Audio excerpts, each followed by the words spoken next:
Avant de plonger dans cette histoire incroyable, pensez à vous abonner à la chaîne et à activer la cloche.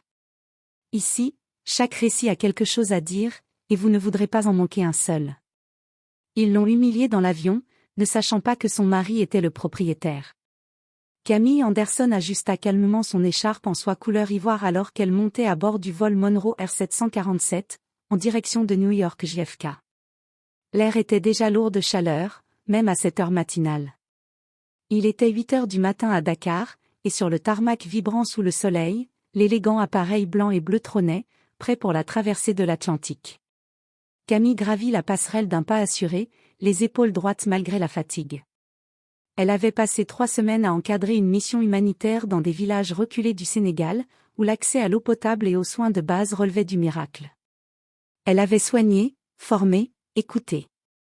Et maintenant, elle rentrait chez elle, le cœur rempli, mais le corps épuisé.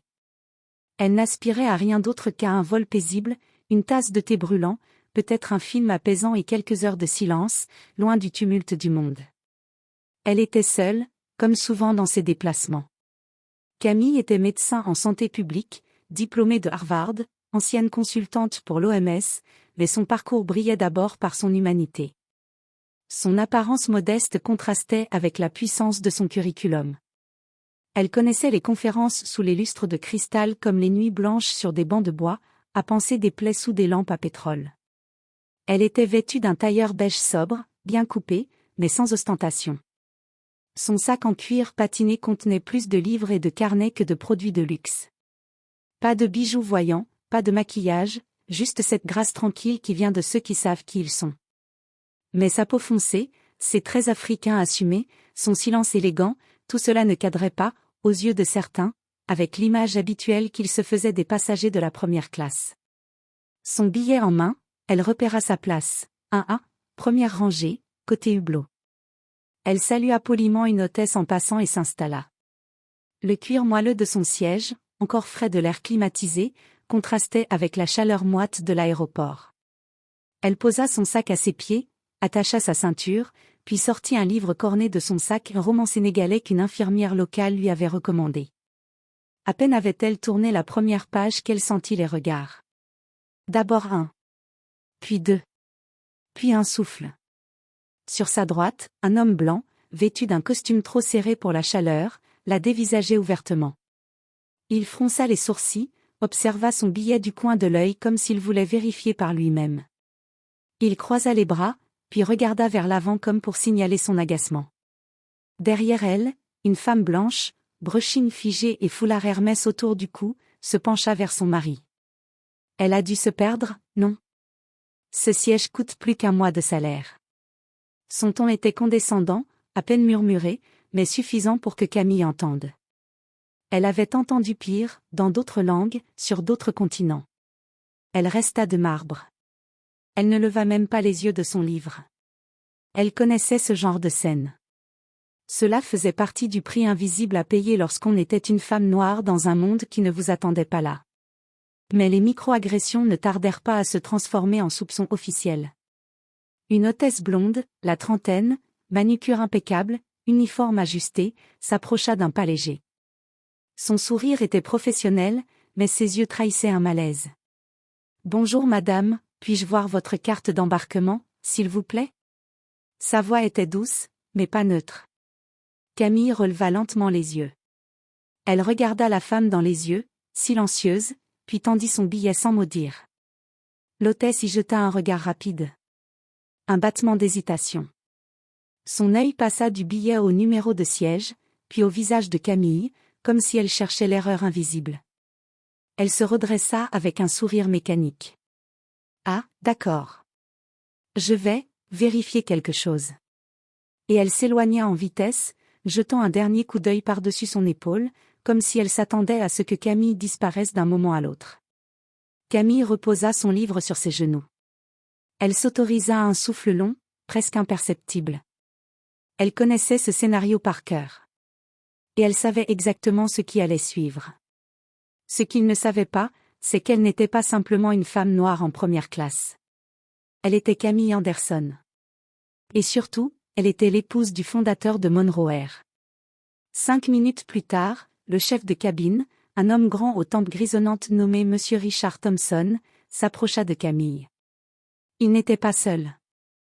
À ses côtés marchait le responsable du vol, un certain Monsieur Alperne, plus jeune, plus raide, visiblement mal à l'aise, les lèvres serrées et le regard fuyant. Camille, toujours plongée dans son roman, sentit leur présence avant même de lever les yeux.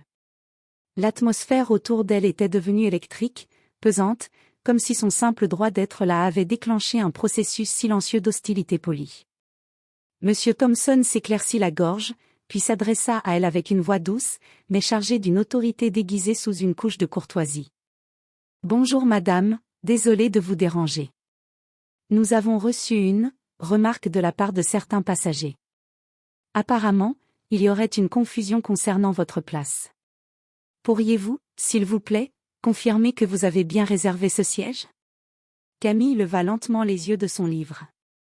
Son regard, calme et posé, s'arrêta sur les yeux du chef de cabine. Il n'y avait ni colère ni panique en elle. Juste une froideur maîtrisée, une déception familière, celle que ressentent les gens qu'on suspecte toujours avant de les écouter. Elle ferma son livre avec lenteur. « Vous avez déjà vu mon billet. Je suis en 1A. Et j'y suis. » Un silence. Monsieur Thompson déglutit. Il n'avait visiblement pas prévu que Camille ait du répondant. « Bien entendu, madame. Mais, pour des raisons de sécurité, nous devons procéder à quelques vérifications. Rien de personnel, évidemment. » Camille haussa à peine un sourcil. Sécurité. Le mot magique. Celui que l'on brandit quand on veut camoufler la peur, ou le racisme, sous un manteau de procédure. Elle inspira profondément, sans hausser le ton. « J'ai payé mon billet par carte. Classe première. Tarif plein. Pas surclassement. Pas miles. Si cela vous semble étrange, je vous invite à appeler le responsable régional de la compagnie. Ou mieux. » Elle marqua une pause, et son regard devint plus perçant. « Appelez le propriétaire de Monroe Air. » Monsieur Thompson sia, surpris. Il échangea un regard inquiet avec Monsieur Alperne. « Le propriétaire, répéta-t-il, un peu désarçonné. « Oui, dit-elle. » Sa voix était posée, sans une once d'émotion apparente. « Appelez-le. » Le responsable du vol se racla la gorge, prêt à argumenter, mais Camille leva une main, interrompant sans brutalité, comme une femme qui n'a plus le temps pour ce genre de comédie. Elle plongea sa main dans son sac, sortit calmement son téléphone, et ouvrit une conversation intitulée Cœur noir J. Un cœur noir. Sobre. Complice. Sans photo. Mais chaque mot qu'elle tapa vibrait de sens. Elle écrivit lentement, sans se cacher. Devine quoi? Encore une humiliation en vol. Ton staff doute que je sois à ma place. À toi de jouer. Puis, sans attendre de réponse, elle remit le téléphone dans la poche intérieure de sa veste, comme on glisse un pion sur un échiquier en sachant que le roi adverse n'a plus d'échappatoire. Elle regarda les deux hommes devant elle, toujours debout, visiblement confus. Son silence devenait plus éloquent que tout discours. Personne ne parla pendant quelques secondes. Puis Camille rouvrit son livre et baissa les yeux, comme pour leur signifier que leur présence n'était plus requise. Les deux hommes reculèrent doucement, murmurant entre eux, et quittèrent la première classe sous les regards lourds des autres passagers. Ils ne le savaient pas encore, mais ils venaient de déclencher quelque chose qu'ils n'étaient pas prêts à affronter. 20 minutes plus tard, alors que l'appareil roulait lentement vers la piste de décollage, un changement subtil mais palpable s'opéra dans l'atmosphère de l'avion. Ce n'était plus seulement le vrombissement des turbines qu'on entendait, mais une agitation contenue, presque nerveuse, qui émanait de l'équipage. Une hôtesse chuchota précipitamment quelque chose à l'oreille de son collègue. Une autre passa devant la cabine de première classe sans oser croiser le regard de Camille. Le chef de cabine, Monsieur Thompson, fut appelé à l'avant. Quelques instants plus tard, ce fut le commandant de bord lui-même que l'on vit traverser l'allée à grands pas pour rejoindre la cabine de pilotage. L'un des stewards, debout près du rideau, serrait un téléphone satellite contre son oreille, pâle, la mâchoire crispée. Des appels se succédaient. Des codes internes fusaient en silence, dissimulés derrière des sourires figés. Les passagers, eux, ne comprenaient pas. Mais Camille, elle, savait. Elle connaissait le pouvoir discret et silencieux que son mari pouvait déclencher d'un simple message. Elle ne leva même pas les yeux de son livre. Elle attendait. Tranquille. Glaciale. Puis, le chef de cabine reparut. Il n'était plus l'homme sûr de lui, formel, un peu hautain, de tout à l'heure. Son visage avait perdu ses couleurs, son front brillait d'une sueur froide. Ses mains tremblaient légèrement, et il s'arrêta devant Camille comme un écolier pris en faute. « Madame Anderson, je tiens à vous présenter nos excuses. Nos plus sincères excuses. Il y a eu un malentendu. Un regrettable malentendu. Votre billet est parfaitement en ordre, bien entendu. » Il parlait trop vite, trop bas, comme s'il voulait que ses mots disparaissent aussitôt prononcés. Les passagers de première classe tendaient l'oreille. Le couple blanc à l'origine de la plainte s'était figé. La femme triturait nerveusement le fermoir de son bracelet en or, tandis que son mari regardait obstinément ses chaussures, comme un enfant qui sait qu'il a causé un incident qu'il ne peut plus contrôler. Camille, sans précipitation, ferma lentement son livre. Elle croisa les jambes et releva la tête. Son regard, posé sur Thompson, était d'une intensité glaciale, sans besoin de colère. « Dites-moi, Monsieur Thompson, c'est le protocole maintenant ?» Douter systématiquement de la légitimité d'une femme noire en première classe. Thompson bafouilla quelque chose d'inaudible, les yeux fuyants. À ce moment précis, l'hôtesse blonde de tout à l'heure réapparut, suivie par un homme en costume bleu foncé impeccable, portant un badge orné du logo Monroe Air. Il s'agissait de David Klein, directeur des opérations à bord, l'un des plus hauts responsables de la compagnie sur les vols internationaux. Il s'inclina légèrement devant Camille, le visage grave, le ton mesuré. « Madame Anderson, je vous prie de bien vouloir accepter nos excuses les plus formelles. Nous venons de recevoir un appel direct de votre mari. Il nous a informés personnellement de l'incident. » Un frisson parcourut la cabine. Le nom, Monsieur Anderson, dans les cercles de l'aviation, n'était pas celui d'un simple passager VIP. Julian Anderson Monroe était le fondateur, PDG et principal actionnaire de Monroe Air, une figure influente du secteur. Le fait qu'il ait pris le téléphone en plein matin pour contacter l'équipage d'un vol commercial en marche montrait à quel point l'incident était grave, et à quel point sa femme comptait. Camille garda le silence. Autour d'elle, le silence devenait pesant. Tous les regards convergèrent vers elle. Les passagers de première classe, banquiers, diplomates, PDG, qui avaient d'abord observé avec une distance amusée ou condescendante, prenaient soudain la mesure de leur erreur. Elle remit ses écouteurs, tranquillement, comme si la scène ne l'avait pas touchée. Puis elle dit d'une voix calme, presque lasse. « Vos excuses ne changeront pas ce que vous avez pensé en me voyant. » C'était une phrase simple, mais elle tomba dans la cabine comme un couperet. Elle n'attendait pas de réparation. Elle rétablissait un fait. Elle ne cherchait pas à humilier. Elle rappelait une vérité silencieuse, on l'avait jugée avant même qu'elle ait ouvert la bouche. Et ce mal ne se guérissait pas avec des formules toutes faites. Elle s'enfonça dans son siège, pressa doucement le bouton pour incliner le dossier, et lança une playlist classique sur son téléphone. Autour d'elle, les passagers n'osaient plus parler. Le couple fautif baissait la tête, réduit au silence. Et dans l'ombre, la peur d'avoir touché à plus puissant que soi s'installait doucement. Mais pour Camille, ce n'était ni une vengeance, ni une victoire. C'était juste un autre jour ordinaire, à se battre, même quand elle ne disait rien. À l'arrivée à JFK, le soleil de fin de matinée baignait le tarmac d'une lumière dorée. L'avion roulait lentement vers sa porte d'embarquement, et les passagers de première classe, encore engourdis par les heures de vol, s'éveillaient doucement. Certains consultaient leur téléphone. D'autres remettaient leurs chaussures ou fermaient leur valise cabine. Mais ce fut le silence d'abord, puis les murmures, qui envahirent peu à peu la cabine. Par les hublots, un dispositif étrange se dévoilait. Là où les passagers s'attendaient à voir un camion à bagages et un escalier mobile, ils découvrirent 3 SUV noirs impeccablement alignés, moteurs tournants. Près de la passerelle, plusieurs hommes en costume sombre, oreillettes à l'oreille, se tenaient droits, mains croisées devant eux. Et au centre, un homme seul, immobile, droit comme une lame, drapé dans une écharpe de cachemire gris anthracite. Il portait un manteau de laine italien sur mesure, son visage fermé, tendu, ses yeux cachés derrière des lunettes de soleil sombre. La tension monta d'un cran dans la cabine. « C'est qui, lui » chuchota une passagère. « Il est là pour quelqu'un » murmura un autre. Lorsque la passerelle se fixa enfin à la porte principale, l'équipage sembla hésiter un bref instant, comme s'il savait que quelque chose allait changer. Puis la porte s'ouvrit. L'homme monta à bord. D'un pas calme mais autoritaire, il pénétra dans la première classe sans adresser un mot à personne. À cet instant, tous les regards convergèrent vers lui. Son charisme imposant était évident. On ne l'arrêtait pas. On le laissait passer.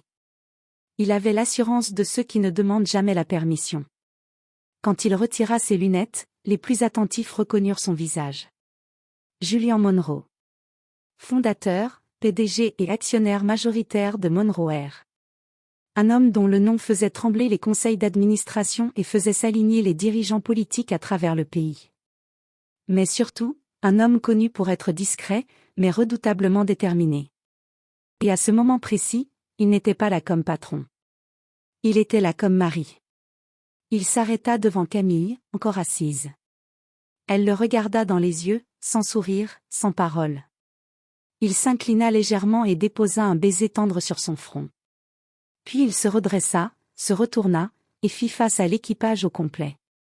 Sa voix était grave, lente, mesurée, mais elle portait comme une condamnation. Ce matin, ma femme, Dr Camille Anderson Monroe, médecin diplômée de Harvard, humanitaire respectée et citoyenne irréprochable, a été traitée comme une intruse. Pas parce qu'elle ne possédait pas son billet. Pas parce qu'elle avait fait une erreur. Mais parce que certains dans cette cabine ont refusé d'imaginer qu'une femme noire puisse, simplement, être à sa place. Son regard balaya la cabine, croisa volontairement celui de chaque passager en première classe. Le couple responsable de la plainte, assis au fond à droite, se recroquevillait dans le silence, figé par la honte. La femme fixait désormais son sac à main comme si elle cherchait à disparaître à l'intérieur. Julian reprit, d'un ton plus dur. Ce genre de traitement n'est pas un simple manquement au protocole. C'est le reflet d'un système biaisé. C'est la somme des petits préjugés tolérés chaque jour. Et je veux que tout le monde ici comprenne une chose, je ne le tolérerai plus. Le chef de cabine, M. Thompson, se tenait raide, le visage blanc comme un linge. L'hôtesse blonde baissa la tête, incapable de soutenir le regard du PDG. Julian désigna calmement l'équipage d'un mouvement du menton. Dès cette semaine, une formation obligatoire sur les biais raciaux sera déployée dans tous les équipages de Monroe Air. Et ceux qui ont participé à cette scène aujourd'hui devront rendre des comptes. Personnellement. Un silence religieux régnait dans la cabine. Puis il tendit la main à Camille, avec une lenteur solennelle. Elle la saisit sans hésiter, se leva avec cette grâce froide qui la caractérisait. Ensemble, ils descendirent de l'appareil, main dans la main. Mais le choc n'était pas terminé. En bas de la passerelle, des dizaines de photographes attendaient. Caméras allumées, micros tendus. Julian avait fait fuiter sa propre arrivée. Il voulait que ce moment soit vu. Que cette injustice ne meure pas dans le silence des couloirs aéroportuaires. Les flashs crépitèrent. Les caméras filmèrent. Un PDG milliardaire. Sa femme humiliée. Et une vérité qu'il n'avait pas su cacher. L'incident fut rendu public moins de 2 heures après l'atterrissage, quand un passager de la première classe, un jeune entrepreneur du nom de Michael Reed, posta sur son compte X, anciennement Twitter, une vidéo capturée discrètement depuis son siège.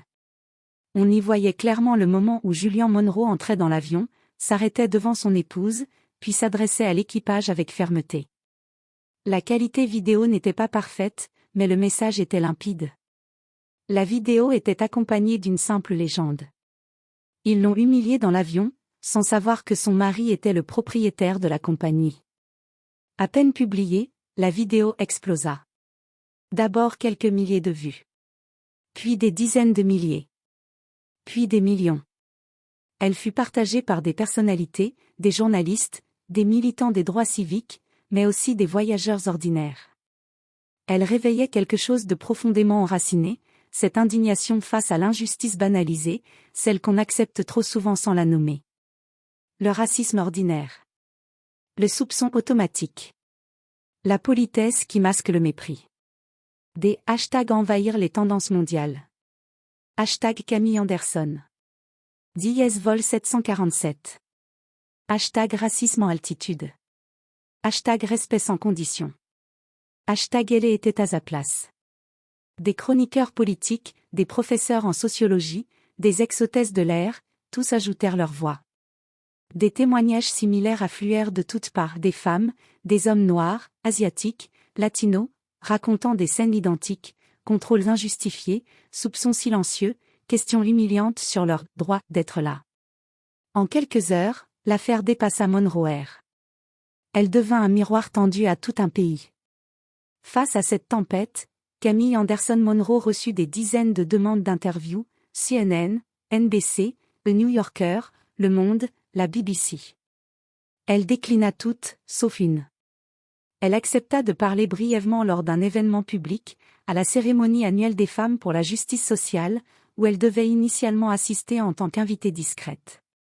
Lorsqu'elle monta sur scène, vêtue simplement d'une robe bleu nuit et d'un foulard noir, le silence s'imposa dans la salle. Des caméras retransmettaient en direct. Des centaines de milliers de personnes regardaient. Elle ne prit la parole que quelques minutes, mais chaque mot fut pesé, précis, aussi tranchant qu'élégant. Ce que j'ai vécu dans cet avion n'est pas nouveau. Ce n'est pas exceptionnel. Ce n'est même pas choquant. C'est banal. Et c'est bien là le problème. Elle marqua une pause. On entendait une toux, au fond de la salle. Rien d'autre. Quand on est noir, femme, ou perçu comme hors norme, on apprend à ne jamais se relâcher.